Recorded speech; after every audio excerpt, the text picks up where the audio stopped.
Oh, it's ever so dark in here. Let's see if I can fix it. Hey, now I can see you. Hi, I'm Genevieve, and I'm one of the storytellers at the Mac.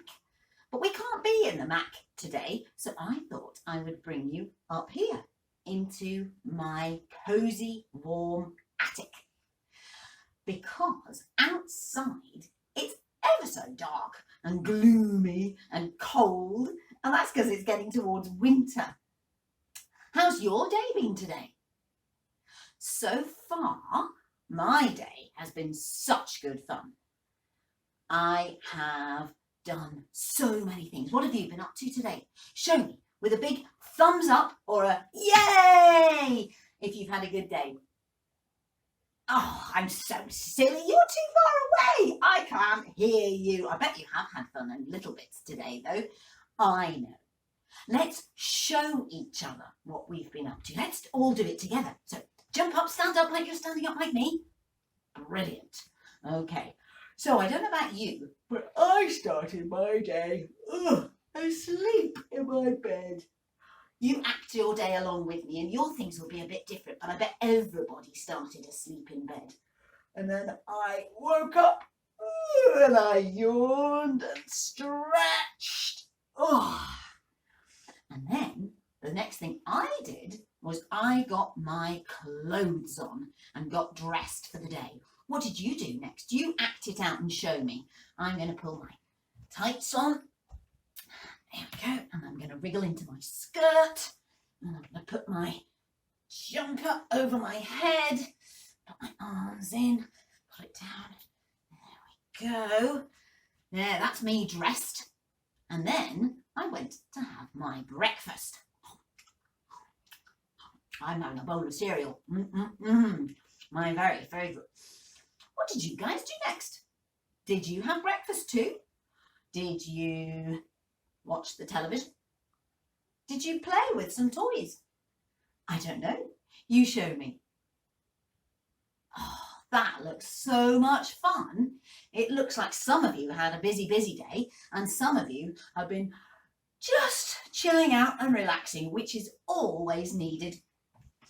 Well, today so far, like I said, I woke up, I got dressed, I had my breakfast, and then I played with my family. Do you know what we played? We played hide and seek. Boo! And then I went out and I rode on my bike for a while.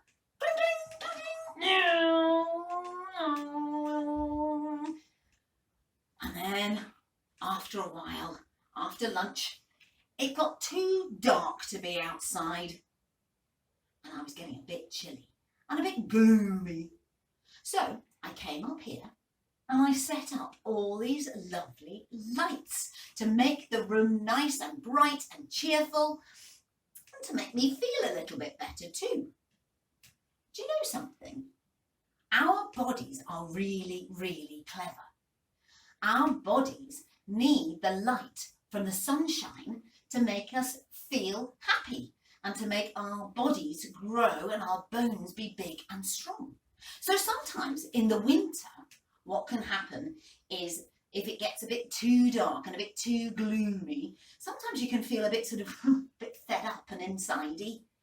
And that happens to people all over the world. So we're very clever people, we are. And winter is a time when people choose to do lots of celebrations and to light candles and to have pretty twinkly lights, sometimes in the street, in the towns and cities, sometimes just in houses. And there are lots and lots of festivals of light and celebrations of banishing the dark and making it so much more fun and festive in your house. And people celebrate the light over the dark all around the world. Today I'd like to share with you some stories about different cultures and the way that they celebrate light over dark all around the world at winter time. So A few weeks ago, back in November, some of you might have been celebrating the festival of Diwali, a festival that celebrates light over darkness for thousands of Hindu, Sikh and Jain and some Buddhist religions all around the world. Some of you might have even learned a little bit about it in school. To celebrate Diwali, lots and lots of lights, a little bit like this one, are used to decorate homes all around the world. And also to decorate the homes are beautiful, beautiful rangoli patterns made of bright flowers or coloured rice laid on the floor at the entrances to lots of people's homes. The lights help celebrate Diwali because they help remember the story of Rama and Sita. And it's a celebration story which is told at that time of year. Will you like to help me tell the story? Oh, you would? Oh, fantastic. Right, I need you to stand up and I need you first of all to be the brave warrior prince, Rama. Okay, so some of you might have a bow and arrow, like that. Or some of you might have your sword out, but you're the brave warrior prince called Rama. And Rama was very much in love with his beautiful, clever wife, who was so, so kind, and her name was Sita. Sita was such a kind, wonderful princess that she would do anything to help anybody. Rama and Sita were very much in love, but there was another character in the story, and his name was Ravana, and he was an evil god, and he had 10 heads and 20 arms. Can you stand like a mean, scheming, nasty person with 10 heads and 20 arms? My goodness. Well, Ravana really wanted Sita to be his wife, but Sita didn't want to marry Ravana. Sita wanted to marry the brave, powerful, wise Rama. Are you with your sword or your bow and arrow? So, bad Ravana hatched a plan, and he changed himself into the shape of a deer. You can be a prancing deer, can you? That's it, with your hooves. Excellent. So Ravana changed himself into the shape of a deer, and he pretended that he was hurt. The poor deer was hurt. So Sita was so kind, she wanted immediately to go and help the poor deer. Ravana had thought of this. He was very clever, and in the shape of a deer, he ran off into the forest in the hope that Sita would go and follow him. Rama was a kind warrior, and he wanted to save his wife from walking through the forest. So he said, no, I will go, and I will go and help the deer. You stay here, and I'm going to draw a big magic circle on the floor, and you stay inside that circle, and you will be protected and safe in my love. So Sita stayed inside the circle, and Rama went off searching through the forest to find the deer. While Sita was in the circle and Rama was searching for the deer, Ravana came back, and he changed himself again. He changed himself to the shape of a poor beggar who was so hungry and so thirsty and desperate for something to eat or drink. Can you show me how hungry Ravana was pretending to be? Show me. Oh, that's really good. Now remember, Sita was so kind. She immediately wanted to help the poor hungry beggar. So she stepped out of the circle and offered the beggar something to drink. Now that she was out of the protected circle, Ravana changed his shape again and revealed himself to be the mean, nasty spirit that he was. And he kidnapped Sita and he took her away in their flying chariot. He pretended to be kidnapped and bundled into the flying chariot, and off they flew through the sky. So that when Rama came back from searching for the deer, where was Sita? Sita was nowhere to be found. He had a good look round, and in the distance he could see Ravana and Sita flying off in their chariot. Rama decided he needed to rescue Sita, but he needed some help because he didn't know where Ravana was taking Sita. He set off through the jungle looking for Sita. Oh, careful, over this branch. Oh, duck down, that's it. Fight your way through the jungle. Looking all the time like the brave warrior we're pretending to be. Looking all the time for Sita just in case. Oh, mind your head. Step over that. Push through the leaves. And just as he pushed through the leaves, Rama found the monkey god, Hanuman. Can you be a monkey? The monkey god, Hanuman, said that he would help Rama find Sita. He shot off through the forest, swinging on the branches of all the trees and jumping and leaping from tree to tree, looking for Sita all the time, helping Rama look for Sita. Eventually, the monkey god Hanuman found Sita. Rama had locked her in a prison. Oh, trying to get out. You show me being Sita trying to get out of the evil Ravana's prison. That's it, well done. Hanuman found Sita in the prison, but the prison was on an island. How was he supposed to get to the island? How could he help Rama get to the island? Hanuman was very clever. He called all his monkey warriors and he asked the monkey warriors to build a bridge all the way over to the island. So the monkeys helped build the bridge. Will you help build a bridge? That's it, be a monkey. And we laid out the trunks of the trees all the way to make a bridge over to the island. And the monkey warriors and Rama and Hanuman charged over the bridge, and a great battle took place. Take out your sword, fighting all the spirits and fighting their way all the way through to rescue Sita from Ravana's prison.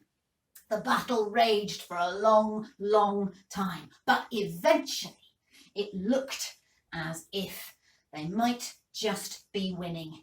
And Rama was so close to getting Sita safely out of the prison. But then Ravana looked as if he was about to win. And Rama had a very clever plan. He took out his bow and arrow, the special magic arrow that he had been given. And he loaded the magical arrow into the bow and he shot it at Ravana. And it hit Ravana in the chest. And because it was a special magical arrow, Ravana was killed. And Sita was able to be saved from the prison. Rama and Sita gave each other a huge cuddle and they thanked Hanuman and all the other monkeys for helping to rescue. Now then, it was about time that Rama and Sita went back to their village. So they thanked Hanuman and all the monkeys and they set off for the long walk back to their village. It was such a long walk that it began to get dark while they were still walking. And as Rama and Sita walked back through the villages, all the villagers lit little lights. all along the way to light their way home and to celebrate the return of their beloved Prince Rama and the wonderful Princess Sita. And that is why Diwali lights just like this one are lit all over the world to celebrate Rama and Sita coming back and being safe from Ravayana. And that's the end of the story of Rama and Sita that gets celebrated at Diwali. Would you like to help me tell another story?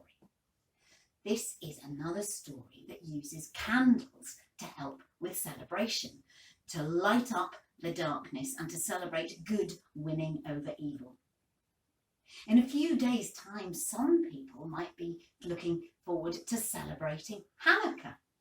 Hanukkah is a Jewish festival celebrated by Jewish communities all around the world and also here in Northern Ireland. The Jewish community celebrate by lighting up their homes with special candles called menorah.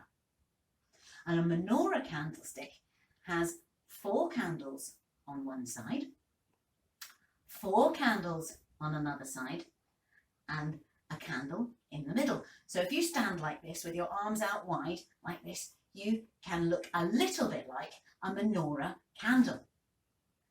Tuck your thumbs in so that you've only got 4, that's it.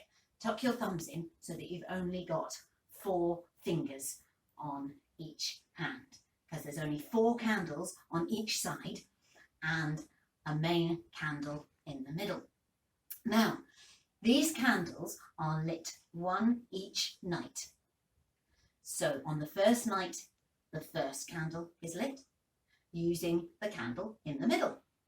On the second night, the candle in the middle is used to light the second, and then the third, and then the fourth, until all 9 candles are lit at the end of the Hanukkah festival.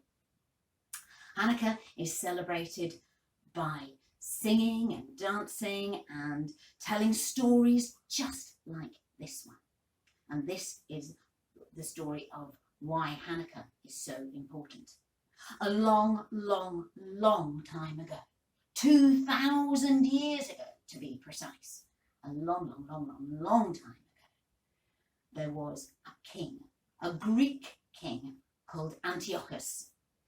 And he was a very powerful ruler, and he wasn't a very nice ruler. He was very, very powerful.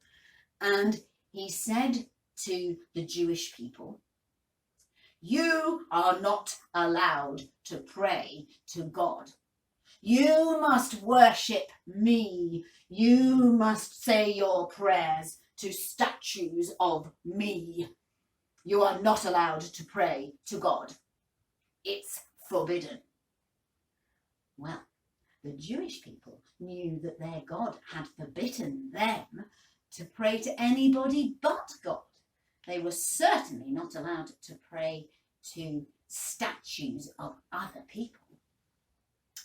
So, a group called the Maccabees decided that enough was enough, and they weren't going to follow the rules of King Antiochus, and they decided that they were going to continue to pray to God.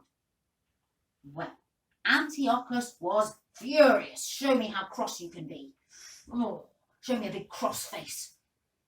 He was very angry indeed, and he was so angry that he decided to have a fight with the Maccabees. And the fight lasted for a very long time, and sometimes it looked like King Antiochus and his side were winning, and sometimes it looked like the Maccabees were winning, and there were bows and arrows and swords and all sorts of fighting going on. And the one thing that definitely happened was that the beautiful temple was shattered and ruined and fell to the ground in all the fighting. But eventually, because God was on their side, the Maccabees won and King Antiochus was defeated. Show me a big cheer because he was defeated. Yay! Yay! And they were so happy. The Maccabees celebrated. And then they looked around and noticed that their temple was ruined. Oh, they had to work so hard. They were exhausted after the battle and after the fighting, but they had to work so hard, and they knew they had to rebuild the temple to thank God for helping them to defeat the bad King Antiochus. So can you pick the stones up? They're really heavy. Ooh, pick up the bricks and help me rebuild the temple. That's it. Well, put one here. Oh, and build it up nice and high. And don't forget, they're exhausted because they've just won a battle that went on for days and days. But eventually, the temple was rebuilt and was almost as good as new.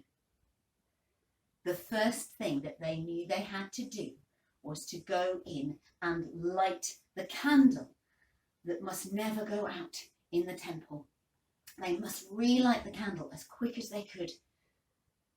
When they went into the temple, they noticed that in the fighting, a lot of the oil that kept the candle burning had been spilt. There was enough for just one day. Better than nothing, they thought. So they lit the candle and said thank you and praised God for looking after them. Do you know what? By God's work, that candle didn't go out for 8 whole days. There was only 1 day's worth of oil left, and yet the candle burned for 8 whole days. And that is why a menorah candle that is used to celebrate Hanukkah has 4 candles on one side, 4 candles on another, and the main light in the middle to light the 4 candles that on either side that remember the 8 days that the light burned in the temple to celebrate the Maccabees winning over the evil King Antiochus, and to be able to continue to celebrate and to praise God and to say thank you for keeping us safe. And that is one of the stories that gets told at Hanukkah. Some of you might be looking forward to celebrating Christmas very soon too.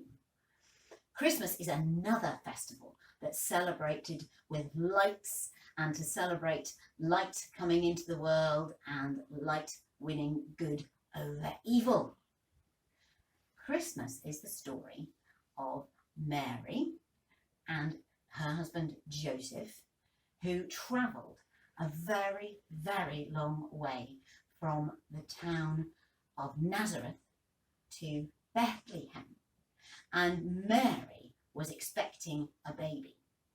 Mary was expecting the Son of God.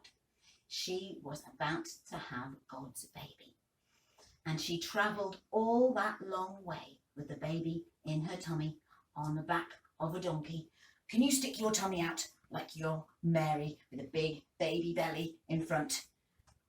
And she was on the back of her donkey and she was tired and sore, and they went all the way to Bethlehem. And when they got to Bethlehem, Mary and Joseph knocked on the doors of all the inns in the town. And every time they knocked on the door, they were told there was no room at the inn because lots and lots and lots of people had come to Bethlehem that night to have their name signed on a register so that everybody knew where everybody was. It was called a census. So there were loads of people in Bethlehem that night, and Mary and Joseph couldn't find anywhere to stay. They kept knocking on the door, and the innkeeper would open the door, and Mary and Joseph would be told, there's no room, on you go. So they'd go on to the next, and they'd knock on the door.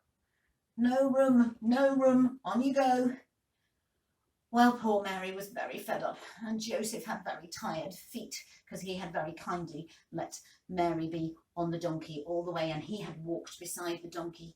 And they were tired and dirty and exhausted, and they knocked on the last door of the house in town. And the innkeeper opened the door. And Mary said, "Please, have you got a room for the night? We are tired and exhausted. We have travelled a long, long way." And Joseph said, "And my wife is expecting a baby." The innkeeper looked very sad, and he said, "I'm very sorry. I have no room in the inn." Mary and Joseph's faces fell. They were very, very sad. "But," said the innkeeper, "I can see how sad you are. I can see how tired you look. And I can see that your wife desperately needs somewhere safe and warm to have her baby. So come and use my stable round the back." Mary and Joseph settled themselves into the stable, and not very long afterwards, Jesus was born. Mary had her baby, and she laid him in the manger, which is the place where the animal's straw is kept. And she called him Baby Jesus, because that is what God had asked her to call the baby. Now, above the stable, a bright, bright, bright star, like the one on my jumper here, was shining. A bright, bright star was shining out across the world to welcome the baby Jesus and to tell the world that baby Jesus had been born.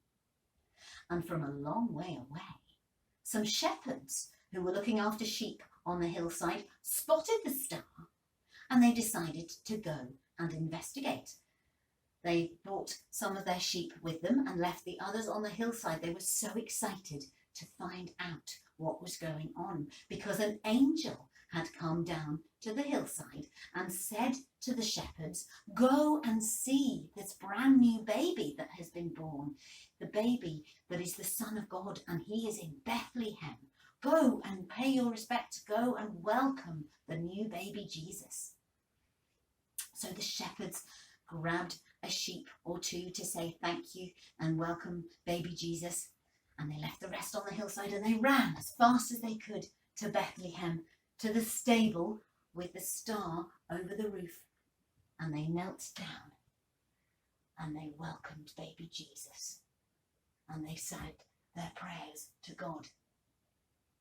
But they weren't the only ones that followed the star, because a long, long, long way away in the lands of the east, 3 wise men, or sometimes they're called magi, had seen the star, and they noticed that it was the brightest star they'd ever seen, and it was a brand new star. They spent quite a lot of time looking at the stars, and this was a star they'd never seen before, so they knew that it was something that needed to be investigated. They knew that it was something important.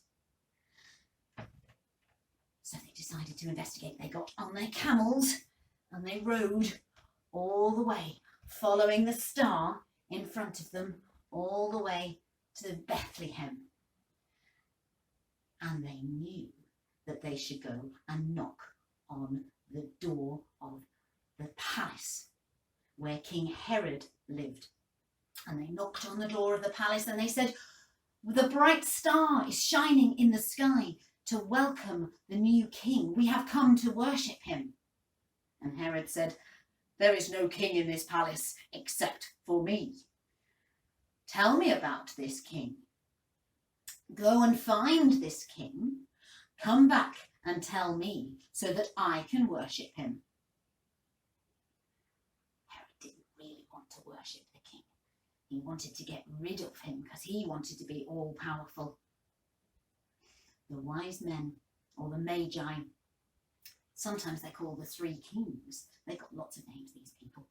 And they go off out of King Herod's palace and they ride their camels following the star until it stopped over the stable in Bethlehem, where the shepherds had visited and where Mary and Joseph were already there with baby Jesus.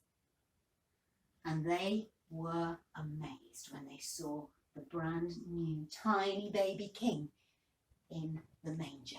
And they knelt down and they gave presents of gold and frankincense and myrrh to welcome the baby king. And not long before they were about to leave to go back and tell Herod, the king, all about this brand new baby, angels filled the sky and they sang Hosanna and they sang Alleluia and they sang praises to God and to Jesus. And one very special angel came down and told the three wise men, the three kings, not to go back and tell Herod anything about baby Jesus, just in case.